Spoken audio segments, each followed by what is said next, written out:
Magandang araw mga kaibigan. Welcome na naman sa bagong episode ni Kwento ni Freshman. Ako nga pala si John Raven at sa episode na ito, bibigyan ko kayo ng kwento tungkol sa isang bagay na malapit sa puso ko, ang inclusive education. Oo yun, hindi lang yung basta education na puro books at lectures, kundi yung edukasyong pantay-pantay para sa lahat. So tara, samahan nyo ako mag-share ng ilang kwento, may tawanan, may lesson, at syempre may konting drama. Una sa lahat, gusto kong simulan sa isang super memorable na karanasan ko sa isang prop ko nung college. Si Dr. Sheena Caparas. Grabe siya ha, iba siya magturo, di lang yung puro lecture. Ang pinakamalupit na part, advocate siya na inclusive education. Sabi ko nga, wow, seryoso ba to? Alam nyo ba, no first day ko sa klase niya, parang may nangyayaring milagro. Kasi grabe, di lang ako natuto sa lesson. Pati ako na-empower. Eto pa, may isa kaming classmate na may learning disability. Yung tipong hindi siya makasunod sa mga lessons na nakasulat lang sa board. Kung ibang teacher yan, baka sinabihan na lang siya ng, sorry, di mo kaya, next time na lang. Pero hindi siya si Dr. Caparas. Sa halip, ginawa ng chance yon para ipakita kung gaano ba ka-powerful ang inclusive education. Aba, nagdagdag siya ng visual aid, group activities, at kung ano-ano pa. Lahat para matulungan ang classmate namin. At guess what? Biglang nagbago yung classmate namin. Dati tahimik lang siya at hindi makilahok. Tapos bigla na lang boom! Yung dating mahiyaing classmate ngayon, siya na yung unang nagtaas ng kamay. Sabi ko, ha? Siya na yun? Talaga naman, it was like watching a caterpillar transform into a butterfly. Tapos doon ko talaga na-realize na wow, hindi pala sa pagiging matalino o mahirap ang success ng isang estudyante.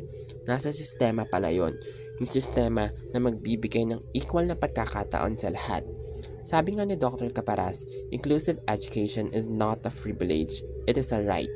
Para kung tinamaan ng kidlat kasi hindi mo lang basta tinuruan ng mga estudyante pero binibigyan mo sila ng pagkakataon na magtagumpay. I mean, imagine mo, di ba? Parang sa isang game, kung lahat ng player may equal na gamit at pagkakataon, sure na magiging fair. Pero kung may mga players na hindi makasabay kasi hindi sila pinapansin, aba, lugi sila.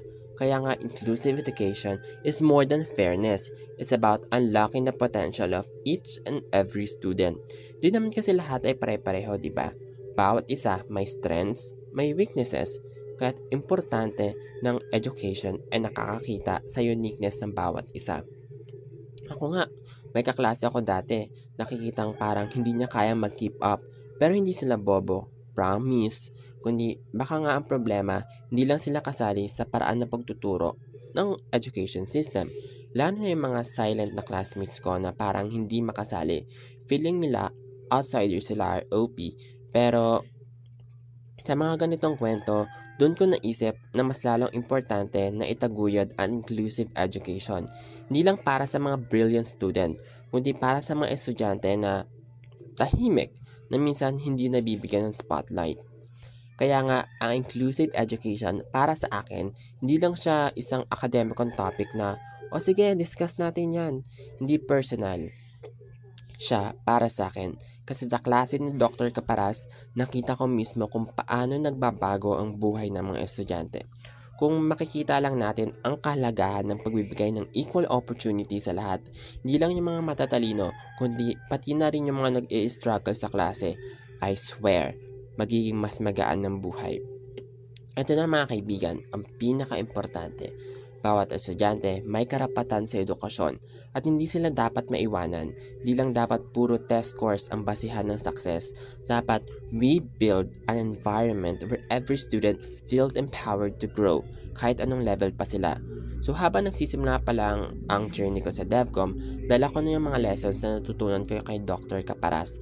Hindi ko lang tatahakin ang landas ng education, kundi tatahakin ko yung landas ng inclusive education.